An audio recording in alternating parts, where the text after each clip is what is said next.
that well. Well, 2010, I'm guessing you weren't doing, were you doing VO2 max testing back then? They did the old school VO2 maxing. Yeah.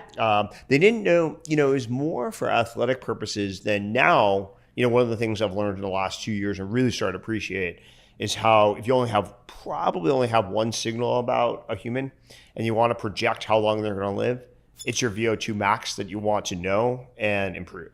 And so, but back then when we started doing the VO2 max, it was more for improving performance, let's say on a soccer field or basketball court, than it was for life. Now it's more about health.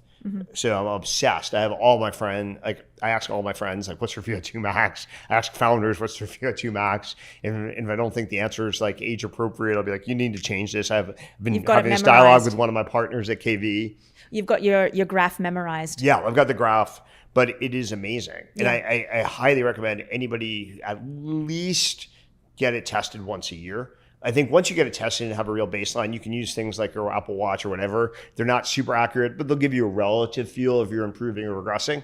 But you need to get the canonical test done, which is unfortunately mostly like a treadmill with the mask. An unpleasant mask.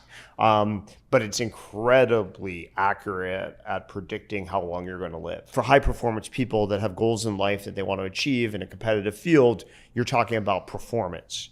So it's like performance optimization versus illness, and they're almost like a Jewish spectrum distribution. Performance optimization is like one tail, and then when you're sick, and unfortunately if you're very ill, you're on the other tail. And so the medical profession is great at dealing with this tail, and almost nobody in the medical profession is really expert at how do you optimize your performance.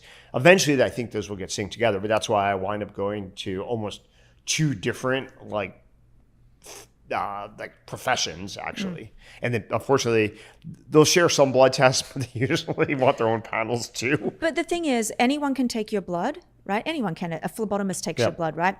It takes a very specialized person to be able to interpret it. And when you're looking at this, a very good person is going to look at your blood work and base it on two things: trends and ratios. Yes. Based on your age, sex, and goals. You and I right now are optimizing for something completely